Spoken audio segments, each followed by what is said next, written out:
Bonjour et bienvenue dans ce nouvel épisode de Caméo. Aujourd'hui, nous sommes très heureux d'accueillir Sylvia Ferrari, avec qui nous parlerons d'un sujet qui touche beaucoup de multipotentiels et qui revient souvent dans les conversations et dans les capéros, celui du burn-out.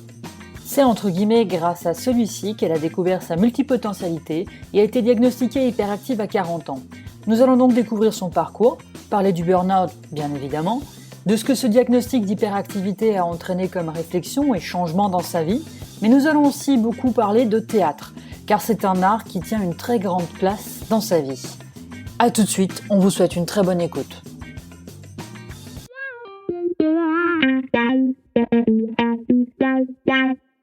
Sylvia, bonjour. Bonjour. Et merci beaucoup d'avoir accepté ce podcast. Encore qu'en même temps, on s'est un petit peu mutuellement cherché pour faire cette petite interview, donc c'est top. Donc nous allons parler aujourd'hui d'un petit peu tout ce qui est burn-out et multipotentialité. Oui.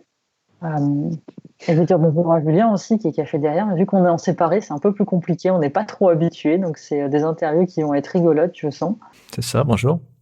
Et je m'excuse si jamais il y a du bruit, parce que j'ai mes voisins qui évidemment viennent de décider de faire des travaux, donc on essaiera de faire ça au mieux. Ce sont les aléas des interviews en confinement. Sylvia, est-ce que tu peux nous raconter un petit peu qui tu es, faire un petit point pour que justement on puisse te situer dans tout ça? Alors moi, Sylvia, j'ai 41 ans et je suis maman d'une petite fille, d'une vraie ado de 12 ans et bientôt maman d'un petit garçon. Voilà. Je travaille dans une municipalité où je m'occupe de tout ce qui est communication interne, marché public et financement. Et j'ai découvert ma multipotentialité durant un épisode de burn-out. Voilà, je suis passionnée de théâtre puisque j'en fais depuis des années et parallèlement à mon métier et à ma vie de famille, je fais du théâtre. Donc je joue dans différentes compagnies, je prends des cours, je donne des cours, je fais de la photo et je fais du chant. Voilà, ce qui est déjà pas mal. Oui, c'est déjà pas mal, c'est déjà très bien. Alors justement, pour venir au sujet, donc le sujet principal d'aujourd'hui, c'est le burn-out. Est-ce que toi, tu peux nous raconter ton expérience? Qu'est-ce qui ton vécu? Qu'est-ce qui t'a amené à ça? Oui, alors par où commencer? Parce que c'est un long cheminement en fait. Je pense que le burn-out, on en parle beaucoup, ça survient d'un coup, mais en fait c'est un cheminement qui se fait très lentement, qui prend en compte aussi les schémas de vie et les expériences. Moi, j'ai commencé à travailler en 2001 après un BTS. Et tout de suite, dans le monde du travail, je me suis pas forcément sentie à l'aise ou intégrée, on va dire, entre guillemets, parce que je me suis toujours sentie un petit peu en décalage. Donc, mon premier boulot, c'était à l'hôpital dans la communication. J'avais du mal à m'intégrer dans cette espèce de moule du fonctionnariat. Du coup, j'ai choisi après un boulot qui me correspondait plus, qui était secrétaire de rédaction, donc pigiste dans la communication écrite, où j'étais un peu plus à l'aise parce que ça bougeait, ça répondait un peu plus à mes attentes, mais toujours ce décalage. Et finalement, il s'est ancré, il a toujours été là, à me sentir un petit peu différente, pas rentrer dans le moule, pas correspondre aux standards ou à ce qu'on attendait de moi. Et toujours un petit peu cette souffrance qui persistait de me dire, en fait, je suis tout le temps à côté de la plaque, en fait. Et ce qui provoquait finalement dans les boulots que j'ai pu exercer, des tensions, des problèmes avec la hiérarchie, le fait de ne pas se comprendre, de ne pas arriver à communiquer. Et en 2005, j'ai fait un bilan de compétences et je suis retournée dans le milieu de l'animation, qui finalement est un milieu qui me convenait bien parce que dedans, il y a de la créativité, il y a du projet, il y a de l'humain.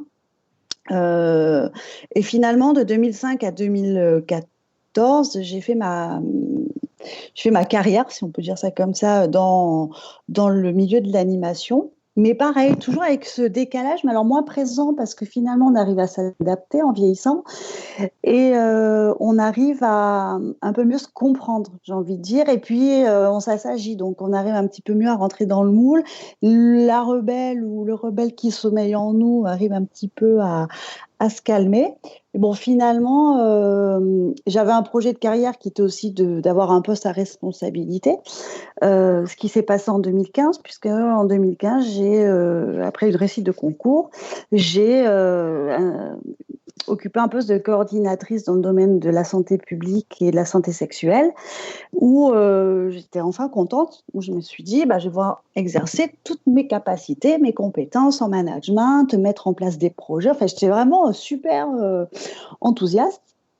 Et en fait, ça a été la douche froide parce que je me suis retrouvée confrontée à un problème entre la réussite sociale, si on peut appeler ça comme ça, et les valeurs. Mes valeurs. En fait, ça m'a mis le doigt sur ce que je voulais vraiment, qui j'étais vraiment. J'ai une grosse prise de conscience sur où je vais, qui suis-je, où va le monde. Enfin, vraiment un truc assez costaud. Et ça a été un petit peu amorcé par le fait que, suite à une formation en analyse neurocognitive comportementale que j'ai entrepris, et où, lors de cette formation, il y avait énormément de gens multipotentiels et de zèbres. Et en fait, leur fonctionnement, j'étais là, je me disais, ouais, mais c'est génial, ils pensent comme moi, ils comprennent comme moi, ils font les mêmes types de réflexions que moi, ils ont la même façon de travailler que moi, mais c'est génial, mais comment c'est possible?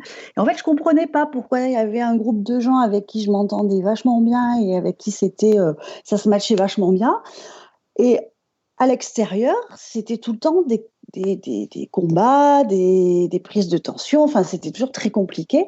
Et en fait, c'est lors d'une réunion de groupe de pairs où une des personnes m'a dit, mais en fait, Sylvia, tu connais les multipotentiels, tu connais les zèbres? Non, pas du tout. Enfin, donc il a commencé à m'expliquer. Je me suis documentée, renseignée. Et dans la même journée, une autre stagiaire qui travaille avec des zèbres depuis à peu près 15 ans, qui m'en parle également. Et là, je me suis dit, c'est pas possible que deux personnes dans la même formation, dans la même laps de temps, me parlent de cette zébritude, de ce multipotentiel en même temps. Et en fait, je me suis énormément documentée, j'ai lu, et en fait, ça a tout fait péter, si je puis me permettre. C'est comme si j'avais une révélation, et à partir de là, grosse remise en question sur le fait que tout ce que j'avais construit jusqu'à présent, c'était une grosse mascarade, et que ma fatigue, et que mes problèmes de santé, que mon corps, que mes articulations, en fait, elles portaient tout ce qui n'allait pas depuis tant d'années, en fait. Voilà, je ne sais pas si c'est très clair pour vous, mais en tout cas, c'est comme ça que moi je l'ai ressenti et que je l'ai vécu. Oui, c'est clair, tu décris bien justement ce processus duquel on a souvent parlé, qui est aussi la découverte. Mm. Et moi, du coup, je suis intéressée par cette notion de...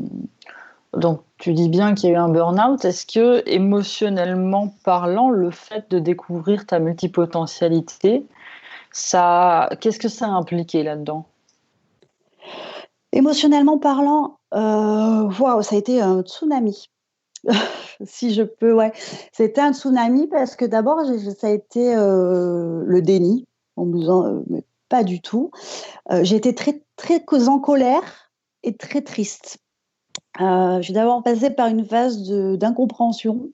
Après, j'étais en colère contre moi, contre les gens, contre le fait de me dire, mais j'aurais pu le savoir avant.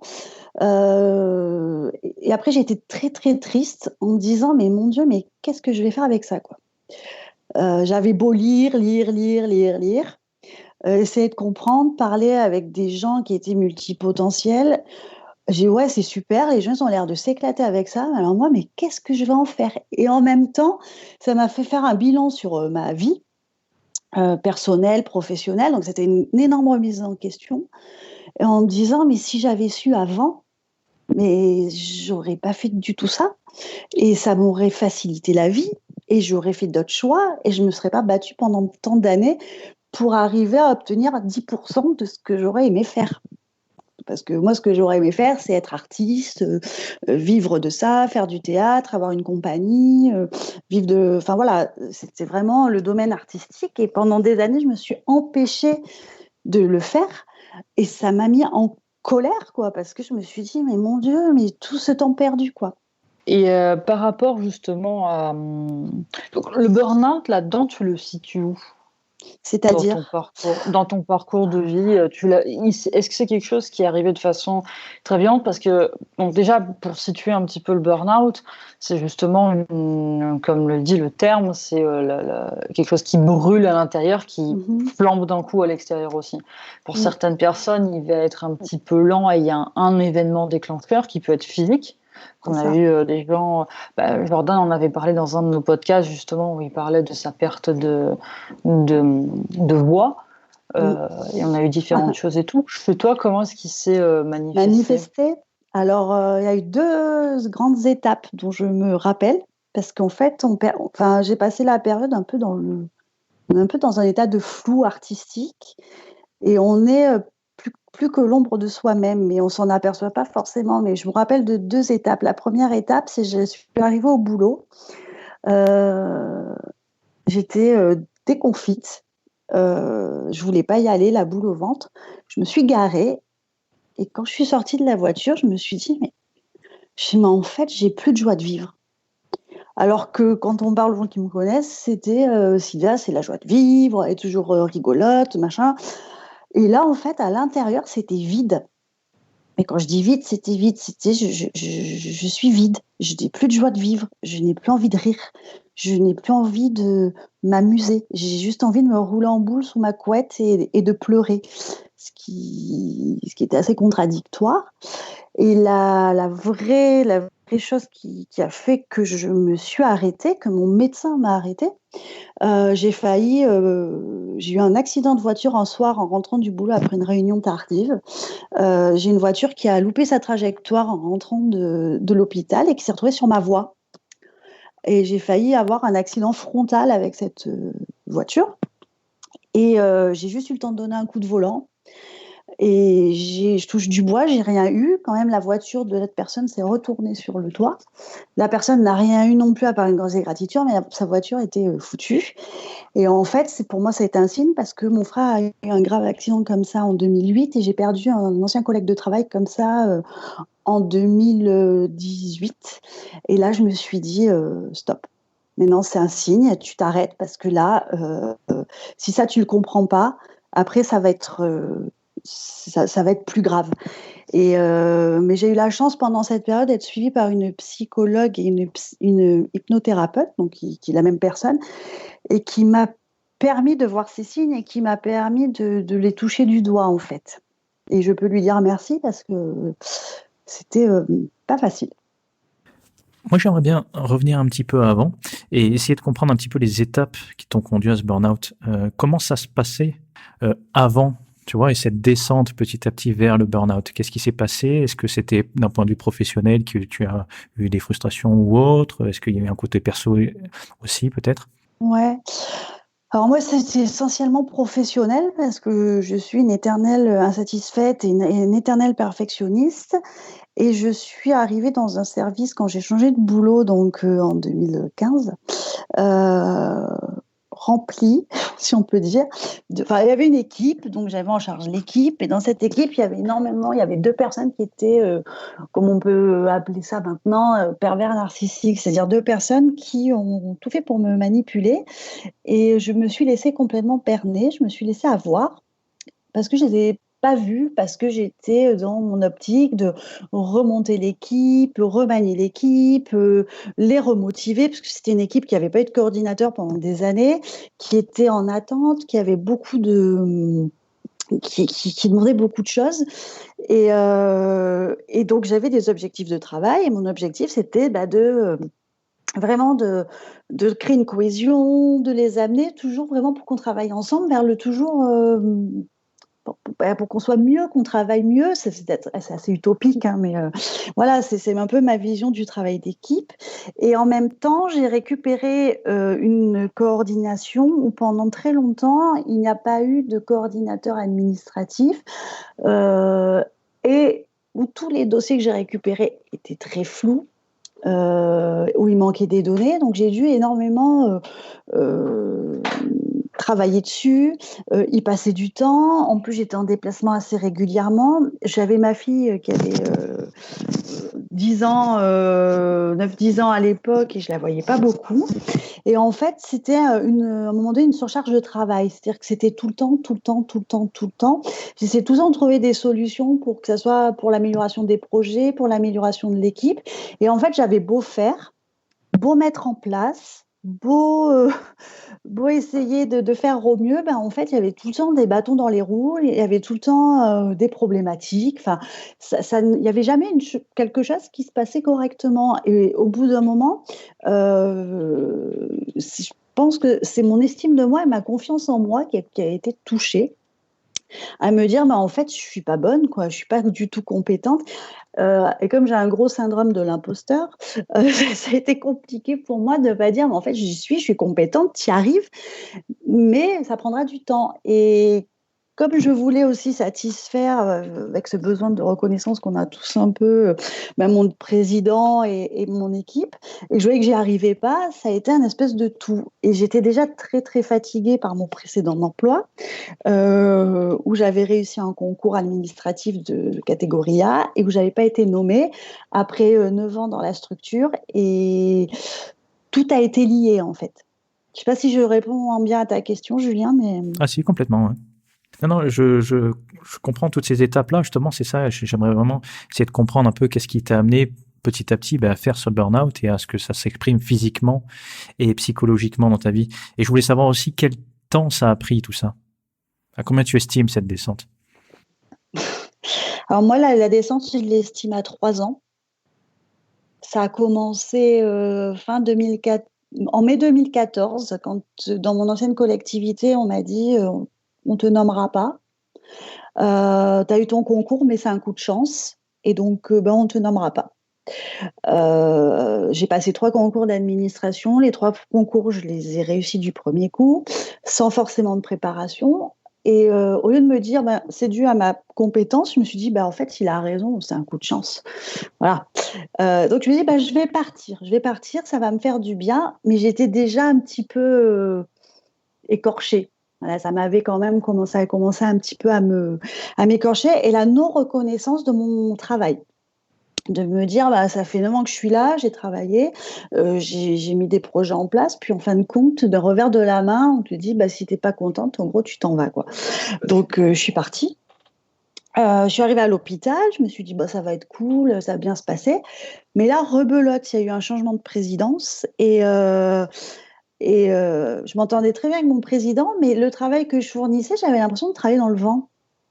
Dans le vent. Et en fait, ça s'est manifesté, au départ, c'était un peu du surmenage. Donc, mal à la tête, des nausées, mal au ventre, la boule au ventre, la rumination aussi. Alors ça, c'est une amie, pendant le burn-out, on rumine, on essaye de trouver des solutions, on n'en a pas. Et en fait, c'est mon corps physique qui s'est manifesté, puisque au niveau du bassin et des jambes, je n'arrivais plus à marcher. J'ai eu un blocage et j'ai comment ça s'appelle, une spondyarthrite rhumatoïde qui s'est développée. Voilà. Donc, de grosses douleurs sous anti-inflammatoires, je vous passe les détails. Et puis, en fait, ça allait en crescendo. Donc, j'arrivais plus à marcher. Des fois, j'y arrivais. Après, j'ai la vue qui s'est troublée. Après, j'avais des céphalées, des nausées. Et puis, alors, le summum, c'est quand, à un moment donné, je suis arrivée un matin, je suis sortie de la douche, je me suis assise sur le canapé et j'ai plus bougé. J'ai dit, là, je n'arrivais ni à me lever, ni à téléphoner pour dire que je ne pouvais pas aller travailler, à essayer de trouver une espèce de motivation profonde, tout au fond, qu'on n'a plus, en se disant, il faut y aller. Parce qu'en fait, le leitmotiv du burn-out, c'est on sait qu'on n'y arrive plus, on sait qu'on n'a plus l'énergie, mais notre mental nous dit, si tu y vas, quoi, c'est ton travail, donc vas-y, fonce. Et en fait, le corps, lui, vous parle, et le corps, il dit, mais non, non, moi, j'ai pas envie. Tu es en train de te faire souffrir pour rien. Donc, c'est vraiment, moi, ça a vraiment commencé par des petits symptômes de stress où le médecin me disait, c'est du surmenage, prenez de l'euphytose et compagnie. J'ai fait de l'acupuncture, j'ai fait de la sophro, hein, j'ai fait à peu près tout, j'ai tout essayé. Rien n'y faisait. C'est-à-dire que même les médecines douces, ça ne passait pas.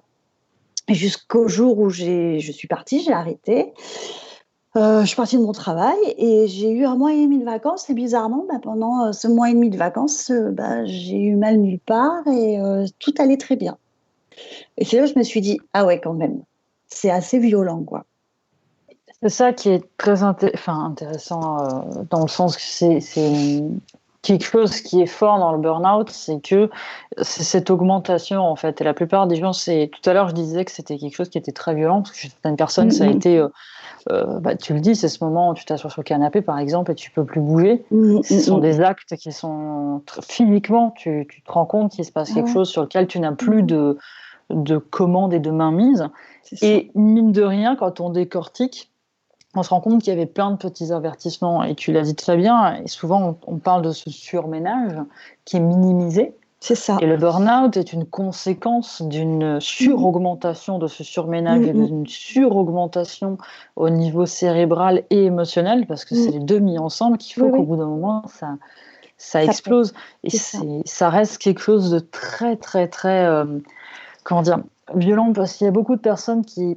On en parle beaucoup du burn-out et beaucoup on en parle tellement qu'aujourd'hui on arrive à une certaine minimisation en disant oui, il a fait un burn-out. Et comprendre que le temps de mise en place d'un burn-out peut être long, mais tout comme le temps pour le vivre et en sortir l'est tout autant, c'est toujours un peu compliqué à expliquer de ce côté-là. Moi, j'identifie le burn-out, si je peux le résumer. Hein. Pour moi, le burn-out, pour moi, ça a été une mort. Je me suis sentie mourir. Clairement, hein, je me suis... Alors, quand on meurt, c'est violent, on meurt, on ne se voit pas forcément mourir quand on est en fin de vie, mais ça arrive et c'est apaisant. Là, on se voit littéralement. Moi, je me suis vue mourir, je me voyais mourir. C'est-à-dire, je me reconnaissais pas. Pour moi, c'est une petite mort. J'ai vécu une petite mort. Avec un espèce de détachement, non? Genre un espèce de... Avec un... Alors... un calme. Non, moi, j'étais en colère. Alors, moi, j'étais en colère. C'est-à-dire que le calme, il est venu après quand il y a eu l'acceptation. Mais avant, j'ai mis du temps à accepter. C'est-à-dire que ma médecin avait tiré la sonnette d'alarme bien avant, hein, quand même. Hein. Et c'est ma psy qui m'a dit, écoute Sylvia, moi je fais pas les suicides assistés. Un jour en fin de consultation, elle me dit non, maintenant c'est à toi de voir. Et ça m'a calmée. Hein. Je me suis dit mais qu'est-ce qu'elle veut dire par là? Et j'avais pas compris. Hein. C'est-à-dire que tant que ça vous arrive pas, que vous ne vous prenez pas en pleine gueule, vous comprenez pas ce que vous disent les gens. C'est dire ouais bien sûr ouais. On théorise, mais émotionnellement on ressent pas en fait ce que peuvent nous dire les gens. Et quand elle m'a dit ça, je me dis c'est vachement fort quand même ce qu'elle est en train de me dire. Mais je comprenais pas. Et en fait j'ai compris après. Oui, en fait, c'était un suicide, c'est-à-dire que je me conduisais moi-même à ma propre mort pour un boulot, pour convenir à une société, pour répondre à des valeurs qui n'étaient pas les miennes. Et c'est ça qui m'a fait le plus de mal, en fait. C'est m'apercevoir que je ne me respectais pas, je ne répondais pas à mes émotions et je ne répondais pas à mes valeurs. Et c'est quand j'ai compris ça, mais j'ai mis du temps à le comprendre, hein, j'ai mis beaucoup de temps. Et entre cette compréhension-là, le fait d'accepter le burn-out à un moment donné, on est dans un espèce de truc on va travailler parce qu'il faut aller travailler. Donc, on préfère aller travailler parce que ça fait bien et il faut, plutôt que de se respecter soi-même. Et une dichotomie comme ça qui se passe, c'est assez bizarre. Alors oui, je comprends ce que tu veux dire par détachement, parce que oui, en effet, on est dans une espèce, ce que je disais tout à l'heure, on est dans une espèce de flou. Plutôt, moi, je l'apparente ça à un truc, on est là, mais on n'est pas là, on n'est pas centré, notre corps et notre esprit, ils sont pas synchrones à ce moment-là. Alors, c'est un peu ça que je voulais dire. Je sais que moi, quand j'avais eu mon burn-out, il y avait eu un énorme silence. En fait, juste au moment où Oui, il y a eu une étape spécifique à laquelle j'ai senti qu'il s'était passé quelque chose. Et il y a eu un énorme silence. Et effectivement, le flou est peut-être beaucoup plus juste là-dedans, parce qu'il y a un espèce de silence et de calme, parce que enfin, pour ma part, en tout cas, c'était le moment où il y avait quelque chose qui s'était mmh, déconnecté. ça, Donc automatiquement, il y avait du flou et un silence, un grand calme, mais du coup, plus aucun ressenti, c'est plus ça, rien. Donc exactement. c'est en ça où effectivement, moi, j'ai trouvé que c'était calme, comparé à ce que je vivais avant, parce qu'il y avait une dose de stress très très forte. Ouais. Moi, j'apparente ça à ma mort, en fait. Pour moi, ça a été ma mort. C'est-à-dire que ce calme-là, c'est comme si je traversais une espèce de vallée désertique, quoi. Oui, où il n'y a rien qui se passe, en effet. On essaye de trouver des solutions. Parce que moi, je ne sais pas toi, mais moi, je sais que quand j'étais en arrêt maladie, les 3 premières semaines, mon cerveau fonctionnait à foison pour essayer de trouver des solutions. Et c'est là où je me suis aperçue, je me disais, mais en fait, on est tout le temps en train de penser, tout le temps en train de réfléchir, on ne se tolère aucun répit, aucun calme. Donc j'étais tout le temps dans le. Il faut que je trouve une solution pour le travail. Il faut que je trouve un travail. Il faut que je trouve. Il fallait que je trouve quelque chose. Peu importe ce que c'était ma planche de salut. Au lieu de prendre le problème à l'inverse et de me dire voilà, ben maintenant tu as une planche de calme, de repos, profites-en. Et les 3 premières semaines, j'étais incapable de le faire. C'est à la 3e semaine où je me suis dit, ouf, ouais, ben en fait, je vais profiter, je vais prendre le temps, je vais me calmer parce que je ne peux pas continuer comme ça. Mais il y a pour l'arrêt maladie, hein, je parle, moi, ça a été assez flagrant, ce laps de temps entre je me mets en arrêt et 3 semaines après, enfin, j'accepte d'être en arrêt maladie, j'accepte d'arrêter de penser et d'arrêter de trouver tout le temps des solutions alors qu'il n'y en a pas forcément. Et ça m'a fait du bien. Moi, ce qui me parle dans ce que tu as dit, c'est aussi cette partie où tu es indifférent à tout. En fait, on vient te voir avec que ce soit un nouveau projet ou autre chose, enfin à ton travail, et puis tu t'as plus envie, quoi. En fait, Ah ouais. tu es là juste parce qu'il faut être là, mais t'as plus envie, et tu es amené en fait à un auto-sabotage Mm. qui fait que, comme tu l'as dit très bien, tu es perfectionniste et tu veux bien faire les choses. Généralement, souvent, c'est un point commun entre toutes ces personnes-là. C'est que là, à ce moment-là, ils vont s'auto-saboter et ils vont être complètement en dissonance, quoi. Et là, ça va être très compliqué, quoi. Et ce qui amène, d'après moi, vraiment à ce moment de burn-out et qui est un ressenti physique. Je voulais te demander, Oui. justement, donc tu as eu cette période de vacances. Quels sont les différents facteurs, en fait, durant cette période et après aussi, qui ont fait que ça t'a relancé vers un rétablissement, qui t'ont remis vers une pente ascendante, en fait? Tu as parlé déjà de ta découverte, de la multipotentialité, de ton côté zébré, etc. Est-ce que tu peux nous en parler un petit peu plus et peut-être d'autres choses aussi? Oui, alors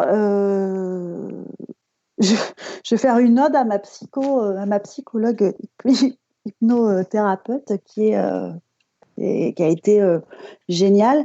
En fait, en parallèle de cette période où j'allais très mal, bizarrement, je continuais à faire des activités à côté et j'ai continué le théâtre qui m'a fait énormément de bien parce qu'on jouait une pièce à ce moment-là et les gens de la pièce ont connu mes difficultés, m'ont porté et ça m'a énormément aidée et j'ai fait beaucoup d'hypnose aussi à côté et ça m'a permis de tenir bizarrement et en fait, quand j'ai dû revenir, travailler, hein, forcément au bout de mon arrêt et en fait, j'ai fait le choix de revenir à mi-temps thérapeutique. Parce qu'il était hors de question que je reparte dans une espèce de machine, à courir après le temps, et à me remettre la rate au courbouillon, si je peux me permettre cette vieille expression. En fait, ce que j'ai fait, c'est que pendant mon arrêt, j'ai décidé d'attendre, de faire des choses qui me faisaient du bien, de commencer à travailler sur mon association, de voir des exercices de théâtre que je pouvais faire, de voir ce qu'il y avait ailleurs, de voir le champ des possibles que je m'étais un petit peu interdit ces dernières années. Et en fait, j'ai accepté en fin d'arrêt maladie, même si la reprise a été très difficile pour moi parce que j'ai eu très peur de reprendre et de replonger parce qu'après, à la fin du burn-out, c'est toujours cette peur de replonger, de repartir dans ça. J'ai dit de toute façon, je ne vais pas rester, je vais partir. Je retourne, je vais trouver un autre job. Donc j'ai commencé à postuler à des jobs. Donc j'ai postulé sur différents postes. J'ai eu un entretien qui s'est très bien passé, mais malheureusement, je n'ai pas été prise pour diverses raisons. Et en fait, comme j'avais pris une disponibilité dans ma collectivité, finalement, j'ai fait une demande de réintégration. Elle n'avait pas été acceptée dans un premier temps, puis bizarrement, 2 mois après, on m'appelle, on me dit, bon ben Sylvia, on a un poste qui s'ouvre pour vous, tout est à faire. On connaît vos compétences, on sait comment vous travaillez. C'est un poste où il y a de la finance, il y a de la com, il y a de la rédaction. Voilà, mais bon, finalement, c'est un poste un peu, un nouveau poste. C'est un poste à repenser, donc c'est vous qui faites votre poste.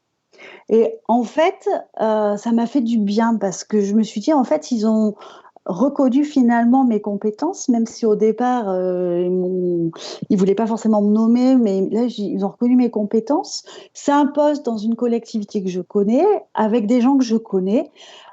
J'ai un projet professionnel parallèle qui est le fait de donner des cours de théâtre. Donc bon, finalement, je vais pouvoir joindre l'utile à l'agréable parce que je vais avoir moins d'heures que ce que j'avais à l'hôpital. Je perdais un peu en salaire, mais finalement, ça ne me dérangeait pas parce que je savais que j'allais retrouver une qualité de vie. Et en fait, c'est ça qui m'a porté avec beaucoup de, beaucoup de méditation et de séances d'auto-hypnose aussi. Et parallèlement, j'ai été suivie par un psychiatre parce que j'étais à un moment donné, avant de reprendre au mois de février, j'ai eu une phase de dépression blanche, ils appellent ça. Et en fait, en me suivant, il s'est aperçu que j'étais hyperactive. Donc, j'étais diagnostiquée avec un trouble de l'attention, du déficit de l'attention avec hyperactivité.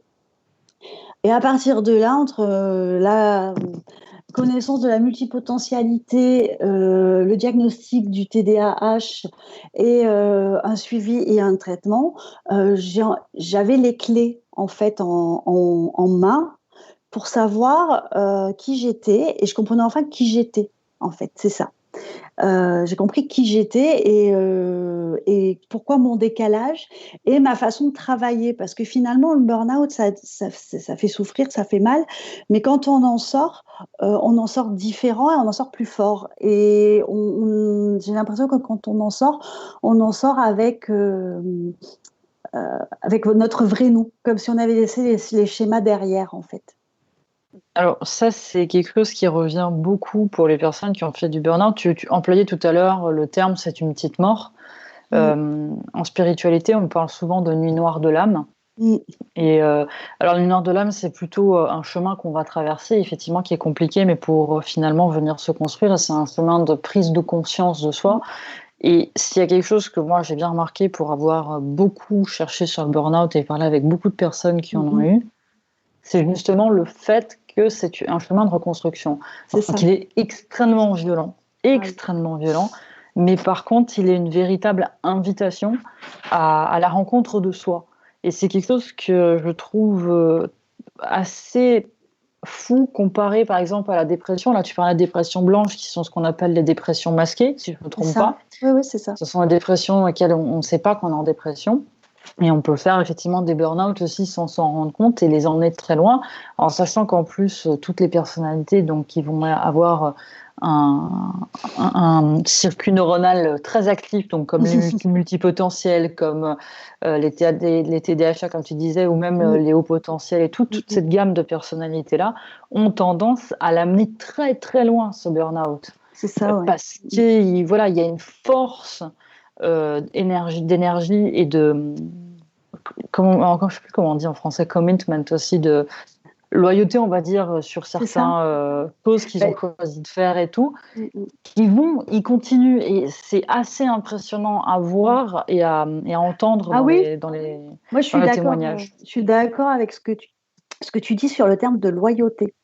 Euh, la, la, la loyauté, moi, c'est ce qui m'a fait tenir une loyauté, somme toute, caduque, hein, et qui n'avait pas forcément de sens, mais en me disant, bah, il faut que je sois loyale. J'ai dit que j'aillerais au bout de ce projet, il faut que j'y aille, quoi, coûte que coûte, peu importe les embûches, et on verra après, en fait. Et, et je te rejoins sur le tunnel. Moi, j'avais cette image quand j'étais en burn-out, j'avais l'impression d'être dans un tunnel et de ne pas en voir le bout. Mais vraiment, ne pas en voir le bout. Et puis un jour, je ne sais plus comment, ben, en méditation, il me semble, j'ai vu la lumière, comme ça me fait rire cette expression, mais j'ai vu le bout du tunnel arriver. Et ce qui m'a fait peur à ce moment-là, c'est pas de me dire je vais en sortir, c'est me dire mon Dieu, mon Dieu, mon Dieu, j'espère que je vais pas y retourner en fait, ouais, de pas replonger. Et c'est souvent une peur. Et ce qui est intéressant, comme tu disais tout à l'heure, c'est qu'il y a cette séparation corps-âme, comme si la tête était d'un côté et le corps était en mode non, on ne fait plus. Et il y a vraiment un travail qui est fait pour réunir les deux. Et Mm, c'est en ça, oui, pour moi, il y a un vrai travail de développement mm, personnel, spirituel, où on va y mettre tous les termes qu'on veut dessus, mais de réunification bien de sûr. soi.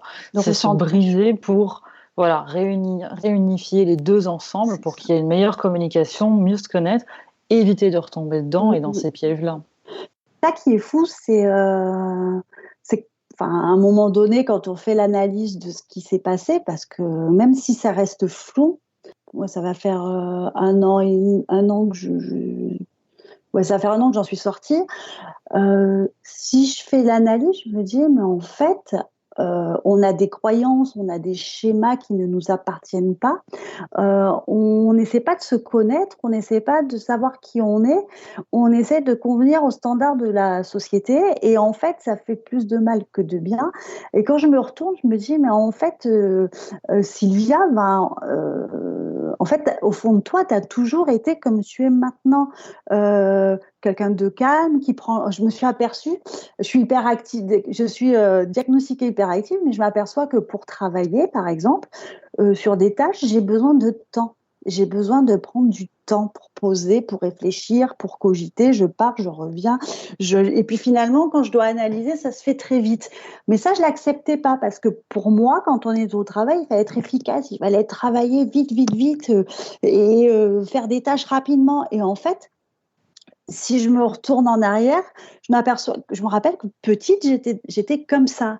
Et en fait, quand on est petit, on a les clés en soi, on sait qui on est, on, on se connaît, même si on ne s'est pas encore rencontré. La société nous perd. La société fait en sorte qu'on rentre dans une espèce de moule, profil atypique, pas profil atypique. Il faut que voilà, on soit productif, efficient, qu'on ait une vie sociale. Enfin voilà. Et puis finalement, moi, le burn-out, ça m'a ramené quand j'avais 6 ans, en fait. Parce que moi, ça me rappelle quand j'avais 6 ans et ça m'a ramené la petite fille que j'étais à l'intérieur. Donc, j'accepte maintenant de travailler moins vite, de prendre le temps de travailler, d'accepter que pour faire une tâche, il me faut du temps. Et ça, c'est pour moi un exemple qui a été flagrant, par contre. Oui, tu as raison dans le sens où effectivement on perd un peu de vue, je pense, qui on est, et aussi on se pose pas forcément la question de qu'est-ce qu'on veut réellement. C'est ça. Mm. Parce que qu'est-ce que veut mon patron, qu'est-ce que veut ma famille et la société en général, ça je pense qu'on nous le répète assez régulièrement. Mais se poser la question de qu'est-ce qu'on veut nous dans la vie, ça c'est une question qu'on perd, je pense, en chemin, quoi. À partir du moment où tu commences à rentrer dans le moule. Écoute, est-ce que tu peux justement nous parler un petit peu t'as un projet en relation avec le burn-out, tu nous parlais du théâtre, peut-être que tu peux nous en parler un petit peu?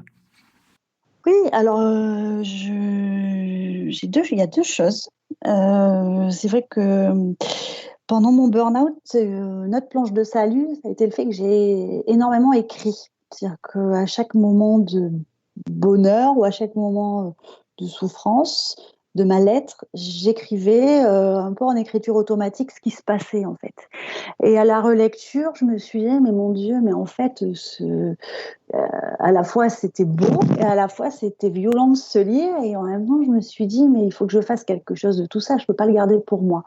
Donc, je suis en train, enfin j'essaie du moins, de rassembler tout ça, de continuer un peu à écrire dessus pour monter un spectacle. Alors, je ne sais pas encore quelle forme ça aura. Il y a différentes idées qui sont en train de se former. Après, vous savez, on part d'une idée, puis on part rebondit sur une autre, puis une autre, et puis bon, finalement, on se perd un peu, donc il faut recentrer. Et la deuxième chose, c'est que le théâtre m'ayant énormément aidé pendant cette période de burn-out, avec l'hypnose, avec la recherche sur le développement personnel, la méditation et le Qigong notamment. Je souhaite développer des cours de théâtre qui vont permettre à la fois de travailler la prise de parole, mais aussi sur ses émotions, sur son ressenti, sur ce qu'on ressent, sur ce qu'on est, juste pour se retrouver avec soi-même l'espace d'un instant, d'une ou 2 heures, et puis surtout s'amuser, retrouver l'enfant intérieur qui est en nous et que des fois on brime ou qu'on interdit de s'exprimer, et juste se faire plaisir euh, et se retrouver ensemble pour une communion, pour un moment de synergie, un moment d'écoute, d'entraide et, euh, et de cohésion en fait. Voilà. Tu nous disais justement, juste avant qu'on commence l'interview et Oui. tout, tu parlais beaucoup de tout ce qui était les émotions. Oui. En quoi justement le théâtre permet à apprendre justement tout sur une prise. Comment est-ce que tu l'abordes? Puisque tu es en quoi, j'imagine que la plupart des gens se rendent compte, mais comment est-ce que tu l'abordes? Alors, moi, j'ai commencé le théâtre au collège et puis je m'y suis sérieusement mis en 2001. Et en fait, j'ai fait des cours. Puis chaque fois, il me manquait un petit truc parce que je sentais que au niveau des émotions, alors peut-être je n'ai pas fait des bons cours, je ne sais pas, hein, j'avais pas forcément assez creusé au niveau des émotions. Et en fait, au théâtre, des fois, on a tendance un petit peu à surjouer les émotions, à dire bah, tu vas faire l'amoureuse, tu vas être triste, et on va pas forcément essayer de ressentir l'émotion.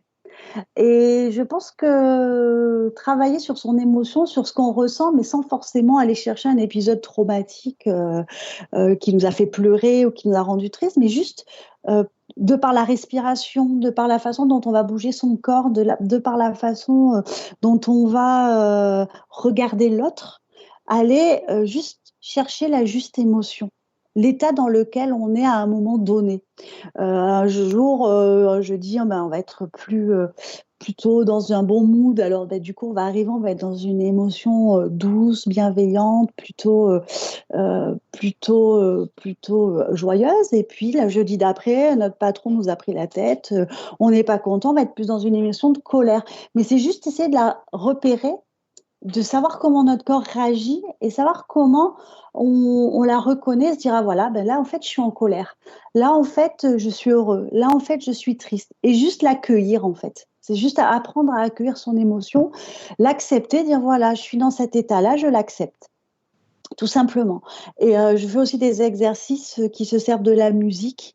Et je mets de la musique et en fait, je demande aux gens de se laisser bercer par la musique, de se laisser aller pour qu'ils puissent prendre cet instant pour eux et voir un petit peu, faire un scan de leur corps et voir ce qui se passe dans leur corps, dans leurs émotions, la façon qu'ils ont de saccader, de bouger. Et après, on peut partir sur un cours plus classique ou sur quelque chose de plus classique.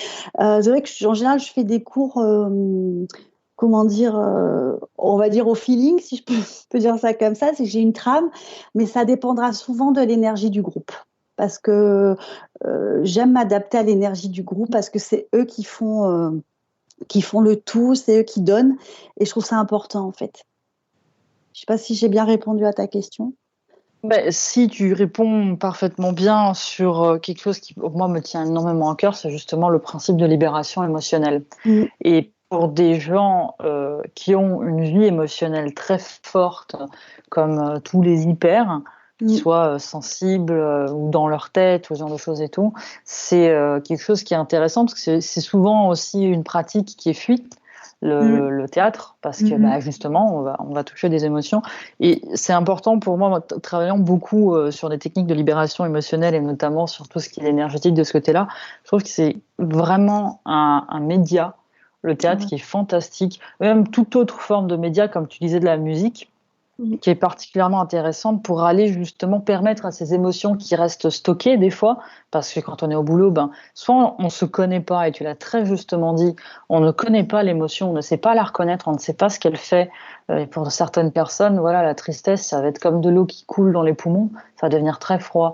Ou la colère, ça va être quelque chose juste au niveau des mains, alors que d'autres, ça va leur prendre la tête, et d'autres, ça va être le ventre. Donc apprendre à connaître toute cette gamme de comment fonctionne notre corps et cette communication qui finalement est celle qui est perdue au moment où on a un burn-out de l'âme et du corps, revenir la connaître pour ensuite lui donner un espace où elle peut s'exprimer, je trouve que ça fait partie des techniques de libération émotionnelle qui sont fantastiques et qui aident vraiment toute cette gamme de personnes très émotionnelles.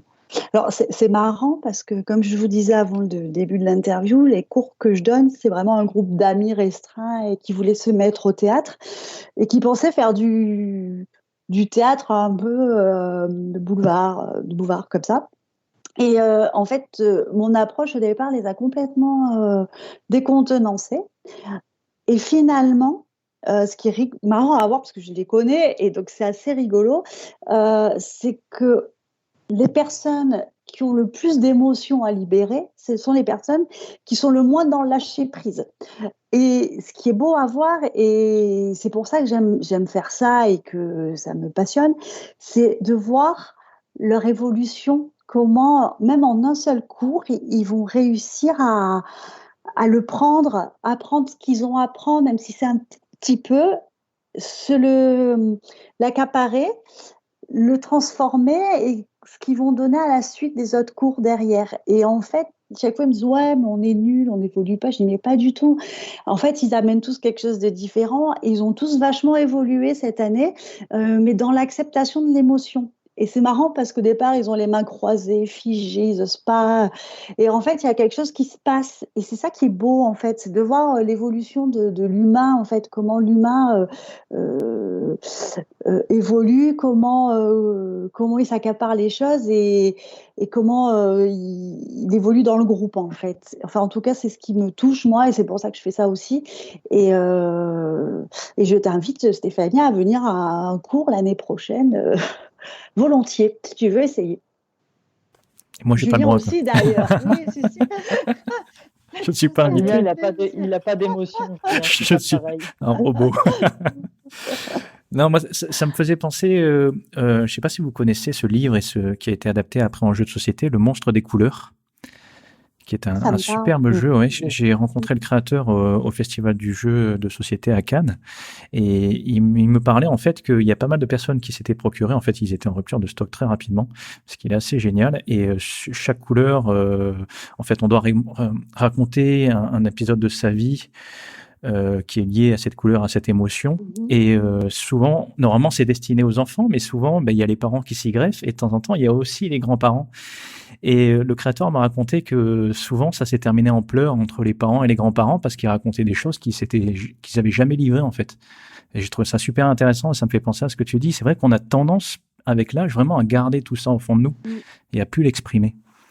C'est ça. Alors moi, ce qui m'a fait vraiment le détonateur par rapport à ce que tu viens de dire, ça a été, j'ai fait un stage de commedia dell'arte au mois de mai l'année dernière. J'aimais pas trop cette manière de jouer du théâtre. Et puis bon, j'ai un collègue qui en dit bon, on fait un stage, on fait faire un stage. Et en fait, pendant le stage, je me suis éclatée. C'est-à-dire que pas Sylvia, 41 ans, qui s'éclate, non, Sylvia, 6 ans, qui joue à l'épée au capitaine, qui fait le pirate, quoi. Et je me suis éclatée. J'ai dit, mais c'est génial, mais il faut en faire tout le temps, en fait. Il faudrait que ça soit d'utilité publique et qu'il y ait des cours de comédien, mais tout le temps, parce que les gens, ça leur ferait tellement de bien, parce que c'est un exutoire et que c'est énorme, quoi. Et c'est là que je me suis dit, mais en fait, on est brimé, on est tout le temps brimé, on est tout le temps enfermé dans nos carcans, on n'ose pas, parce qu'on est adulte, on n'ose pas pardon, brider. On n'ose pas faire sortir notre enfant intérieur, on n'ose pas s'amuser, on n'ose pas mettre de la folie là où il pourrait en avoir. Et je trouve ça dommage, en fait. Moi, ça me fait penser, j'avais raconté cet épisode à Stéphanie, j'étais en Italie, à Sanremo, et il y avait des artistes et des musiciens qui jouaient, et il y avait des enfants qui dansaient, mais sans aucune retenue, comme des enfants. Et je commençais à réfléchir, pourquoi tout d'un coup on s'est arrêté de faire ça? C'est ça. Pourquoi tout d'un coup on a honte de lever les bras, de danser devant tout le monde et de s'amuser? Il y avait tous les adultes autour, mais les Italiens quand même participaient, parce qu'ils ont ce côté que j'apprécie énormément, c'est qu'il fait qu'ils chantaient, il y en avait beaucoup qui chantaient, même ceux qui étaient assis en terrasse, etc. Je pense que Stéphanie va pas me contredire, elle a réactivé son micro, je vois ça, pour pouvoir rebondir tout de suite dessus. Je voulais juste te dire, voilà. Mais moi, c'est ça que j'apprécie, c'est ce côté vraiment vivant, bon vivant, on profite de la vie, on n'a pas honte de se lâcher, tout ça. Mais c'est vrai vraiment que c'est dommage qu'on joue pas, qu'on lève pas les bras et qu'on danse comme des enfants tout le temps, en fait. Et même en faisant du théâtre et même en donnant les cours, moi je fais des exercices avec eux. On a tendance à revenir vers ça, le monde adulte, si je peux dire ça comme ça, hein, c'est comme ça, vers le monde adulte et se dire ouais, oulala, attention, là je déborde un peu. Non, en fait, débordons, quoi. J'ai envie de dire, débordons du cadre, amusons-nous, la vie est courte. Je pense que la situation actuelle nous le prouve largement. Voilà, il faut qu'on se fasse plaisir, il faut soyons sérieux sans se prendre au sérieux. Voilà ce que j'ai envie de dire. Moi, j'apprécie énormément ce genre d'invitation et c'est très juste ce que tu disais. C'est un stage, en fait, que ce soit le théâtre, ce genre de choses, c'est aller à la rencontre de son enfant intérieur. Et je trouve ça très important parce que on a tendance à oublier qu'aujourd'hui, on se trimballe tous et ça, on s'en rend compte régulièrement, des enfants. Soit ceux qui ont été meurtris par leur enfance, soit ceux à qui on leur a dit tais-toi.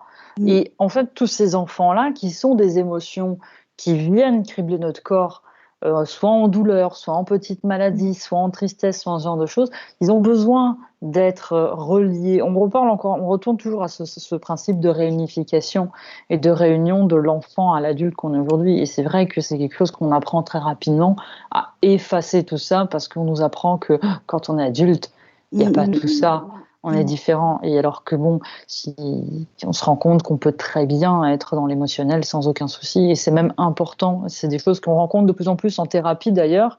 Maintenant, on parle de plus en plus de retourner à rencontrer cet enfant intérieur, venir l'apaiser, le libérer pour finalement être un adulte accompli. Parce qu'un adulte accompli, il a été un enfant. Et si on l'enlève, cet enfant, il n'y a pas d'adulte en fait. Il y a une demi-personne.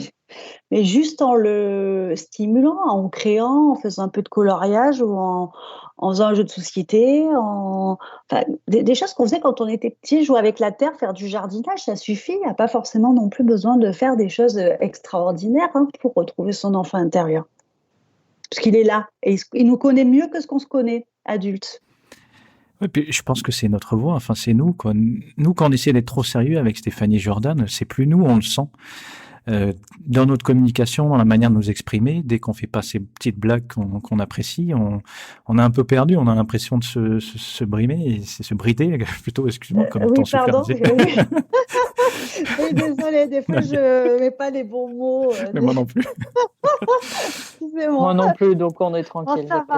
Et ce qui est marrant, c'est qu'on a beaucoup d'exemples de sociétés qui fonctionnent comme ça et qui fonctionnent très très bien. Je pense par exemple à Pixar, à Apple, etc. Pixar qui met tout le temps des petites blagues, des petites références sympas, même si à la base on a l'impression peut-être qu'ils s'adressent à un public d'enfants, c'est pas tout à fait vrai. Je pense qu'on peut le voir à différents niveaux, c'est leur film, et ils mettent toujours des petites références. Il y a toujours beaucoup d'humour caché. lâcher et je trouve, moi, c'est quelque chose que j'ai vraiment envie qui est dans chaque projet que je fais, qui est vraiment une partie de moi et c'est que je me bride pas. C'est marrant que tu te dises ça parce que c'est quelque chose que j'avais oublié. Moi, j'adore déconner. C'est-à-dire que je suis tout le temps en train de faire des petites blagues du second degré, des petites vannes, mais pas méchantes, mais juste pour déconner. Et c'est ce que j'avais pas à l'hôpital. C'est-à-dire que je faisais des blagues et ils prenaient tout au premier degré. Et du coup, il n'y avait jamais cet esprit léger de déconne, en fait, d'amusement. Juste le fait de s'amuser, c'était toujours hyper pris au sérieux. Du coup, ça a fait partie des choses qui ont déclenché mon burn-out, ça. Ce manque de déconne, ce manque d'amusement, ce manque de rire au quotidien. Voilà. Je voulais juste rajouter ça parce que c'était un élément très, très important, ça. Je trouve ça super intéressant parce que, tu vois, j'écoutais une entrepreneuse qui est très, très connue, Sarah Blakely, et qui parlait justement de son recrutement. Et en fait, elle ne recrute, elle parlait des différents critères, mais elle était assez large. Elle regarde jamais un CV ni rien, mais il y avait aussi cette partie où elle recrute que des personnes qui ont vraiment du second degré et avec qui on peut vraiment faire de l'humour et déconner, quoi. Ouais. Et ça, c'est vrai que en y réfléchissant, je pense aussi, moi, c'était un facteur qui m'a conduit à un burn-out. C'est-à-dire que vraiment, t'as l'impression de plus pouvoir t'exprimer comme t'as envie, de toujours faire attention à tout ce que tu dis aussi. Ça, c'est un petit Et peu toujours compliqué. t'excuser. Oui. Après, tu étais tout le temps en train de dire ah, pardon, excuse-moi, c'est du second degré. Pardon, je plaisante. Et en fait, ça devient, comme tu disais tout à l'heure, on n'est plus soi, en fait. On est obligé de gommer une partie de qui on est. Et c'est marrant parce que j'ai une collègue, une copine qui travaille dans une administration et qui est un peu comme moi, elle déconne, elle est toujours en train de rigoler, elle dit des bêtises, bon, ça, voilà. Et elle est pleine de joie de vivre. Et en fait, c'est ce que lui reproche sa chef. Je dis, mais à quel moment on peut te reprocher d'avoir de la joie de vivre, de rigoler, de t'amuser parce que ça fait pas sérieux. Mais si c'était ça, le fait d'être sérieux, ça se saurait et les gens seraient beaucoup plus heureux, quoi. Voilà. Et j'adhère complètement à ce que tu dis, Julien. Ça, c'est une véritable problématique qu'on rencontre maintenant et qu'on rencontre en tant qu'adulte. Et je pense qu'elle vient de cette croyance et de cette injonction de un adulte, c'est sérieux, donc ça ne s'amuse pas. Et ça participe à ce que tu peux témoigner très bien, à alourdir des situations. Travailler dans un hôpital, bien évidemment, tu fais face à des situations qui sont, on va dire, plus lourdes que dans un bureau ou autre chose, parce que bon, on est dans un hôpital, il faut être réaliste. Mais en même temps, la légèreté ne signifie pas qu'il n'y a pas de prise de conscience de ce qui se passe. Moi, je suis beaucoup sur Instagram et tout, il y a beaucoup de comptes qui sont satiriques, qui font de l'humour et tout. Et je suis tombée sur une personne qui rigolait, parce que j'ai été regarder, j'étais curieuse, elle rigolait à tous les posts de la personne jusqu'au moment où la personne a touché quelque chose qui l'a touché elle. Et là, d'un coup, non, on peut rigoler de tout, mais pas de ça. Ouais. Et là, je me suis dit, c'est quand même fou parce qu'on a rigolé jusqu'à maintenant sur tous les sujets qui ne la touchaient pas, entre guillemets, qui étaient des sujets qui peuvent être un petit peu pas sympas pour tout le monde, hein, pour les personnes qui le vivent. Mais là, par contre, elle, ça l'a touché, donc là, on peut plus rire. Et c'est là où je trouve que c'est dommage parce qu'on mélange encore une fois tout. Le fait qu'avoir du fun, ça ne signifie pas ne pas prendre au sérieux la situation. Et encore une fois, c'est une histoire de balance entre le moment où je vais avoir trop d'amusement, donc amener trop de légèreté et passer sur une vie en mode, en fait, je m'en fous un peu de tout, je veux juste m'amuser et être sur quelque chose de superficiel. Mais à contrario, on peut aussi tout alourdir et vivre, et ça pour l'avoir fait pendant très longtemps, moi personnellement, alourdir une vie, alourdir des situations, alourdir quelque chose, et finalement se rentrer dans une espèce de vision de la vie, mais qui est moi personnellement, qui était d'une tristesse absolument incroyable. Et ce juste milieu, ce fun qui pour moi est plus qu'essentiel et que je dis à chaque fois dans tous mes jobs aujourd'hui, il me faut du fun. S'il n'y a plus de fun, ça va être quelque chose qui va me faire partir. Donc c'est vraiment quelque chose de capital, mais parce qu'en tant qu'adulte, ça fait partie de mon enfant intérieur qui est toujours là, qui lui n'est jamais mort. Et même on a fait un gros travail pour aller récupérer parce qu'il y en a plusieurs. Et aujourd'hui, je mets un point d'honneur à ce que ces enfants-là puissent justement être nourris. Et un des points essentiels, et j'ai toujours une photo de moi gamine qui me parle, mais parce qu'il y avait ce fun. Et je dis, mais moi, je veux ça. Je veux cette chose-là au quotidien et le plus souvent possible. Ça n'empêche pas que dans des situations graves, on ait une certaine conscience, bien évidemment. parce qu'il y a une différence entre conscience et alourdir un problème. Voilà, face à un décès, on sera tous conscients de bah oui, il y a un décès, quoi. On n'est pas là pour voilà. Mais rire ou faire des blagues, on pense toujours à ces personnes qui ont des fous rires incontrôlés à un enterrement. Et c'est pas pour autant qu'ils ont pas de respect, c'est juste qu'il se passe autre chose et qu'on peut aussi se mettre sur d'autres choses. Il y a même des cultures qui vont faire une culture du rire au moment du décès, et le décès va être accompagné, enfin pas le décès, l'enterrement va être accompagné de rire, parce qu'il faut encourager le mort à partir, il faut lui montrer que nous on est heureux, parce que si on est triste, la personne ne va pas partir, elle va rester, elle va se sentir coupable d'être décédée. Donc, ça va devenir un esprit errant. Donc, il y a plein de choses sur tout ça qui sont très, très intéressantes. Ah, mais je pense que ça a moi, je l'ai creusé de mon côté, mais je pense que pour certaines personnes, ça a creusé parce que finalement, on voit bien deux catégories de gens quand on analyse et qu'on prend du recul. Il y a les personnes qui vont être très sérieuses, qui vont rester dans leur job pour pas dépasser du cadre, attention, voilà. Et puis, il va y avoir les personnes un peu plus comme nous, j'ai envie de dire, plus atypiques ou plus, on va dire, différentes. Je ne sais pas le terme exact, qui vont être dans la déconne, qui vont être dans le rire, qui vont être dans quelque chose de plus léger. Et que, moi, plein de fois, j'ai essayé d'expliquer à des personnes que c'est pas parce que je rigole, que je déconne, que je suis pas sérieuse. Sauf que je le vois dans le regard des gens, que finalement, ils me prennent pas au sérieux parce qu'ils pensent que je suis légère. Et en fait, ça, au départ, je le prenais pas super bien, mais finalement, j'en ai fait une force. Parce que finalement, les gens, ils s'arrêtent à la première couche du jugement. Et quand ils cherchent pas à creuser, ils disent, ouais, bah alors elle est légère, elle est pas très maline, hein.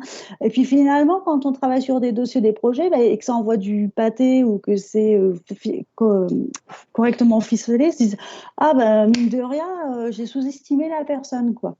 Donc, finalement, ça, moi, j'en ai fait une force. Je pense aussi qu'il faut avoir vécu ce genre de choses pour aussi comprendre. On parlait tout à l'heure du parcours du burn-out, justement, le fait aussi de s'être rendu compte qu'on avait peut-être une certaine lourdeur sur certaines choses et qu'il y a eu tout ça, ça amène aussi une part de libération. Ouais, c'est clair. Voilà. Alors, on voulait commencer avec les petites questions one-shot qu'on fait à chaque fois à la fin. Pas de souci. Je vais laisser Julien commencer. Ah ouais, t'es comme ça, toi. Ok. Ouais. Est-ce qu'il y a un livre que tu conseilles régulièrement?